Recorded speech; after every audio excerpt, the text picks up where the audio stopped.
حاجة انت بتعملها غلط وانت بتتعامل مع ابنك بس مش واخد بالك، وهي ان انت لما ابنك بيعمل غلط او بيعمل حاجة مش صح بتبدأ ان انت تأنبه جامد، ان انت تعاقبه، ان انت تقوم جاي لما هو يعمل حاجة غلط تقوم انت عاطيله عقاب يعني ما شاء الله بيجي من الاخر. على فكرة انت كده بتتصرف غلط. ليه؟ الطفل عموما لما بياخد حاجة اعلى من طاقته بيبدأ ان هو يخزنها، فتبدأ ان هي تظهر في اللا شعور عنده، تلاقيه مرة واحدة وهو قاعد مع نفسه عمال يتكلم وعمال يخترع مواضيع مع نفسه. هو في الواقع المواضيع دي حصلت بس هو بيحاول ان هو يطلعها بدل ما يكبتها، ودي اصلا حيلة دفاعية بيعملها العقل علشان يقدر ان هو يخرج المشاعر السلبية اللي موجودة عند الطفل او عند اي شخص مننا. فبلاش انك تعاقب ابنك زيادة عن اللزوم، بلاش انك تقسى عليه قوي، خلي العقاب بتاعك بيقتصر على ان انت تعرفه هو غلط في ايه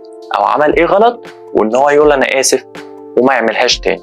طب لو عملها تاني اعمل ايه؟ ساعتها انت بتحدد بقى مدة العقاب، بتحدد انت هتعاقبه لمدة ايه او لمدة كام ثانية، مش كام دقيقة ولا كام ساعة، كام ثانية، علشان ما نرجعش لنفس النقطة اللي احنا اتكلمنا فيها والعقاب بتاعه يبقى يجي عليه بكبت ويجي عليه بتعب نفسي، علشان بعد كده لما هو يعمل غلط يبقى هو بيسعى انه ما يغلطش تاني علشان ما يزعلكش.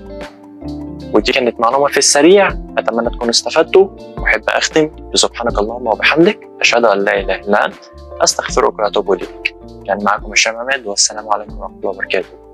بالشفا.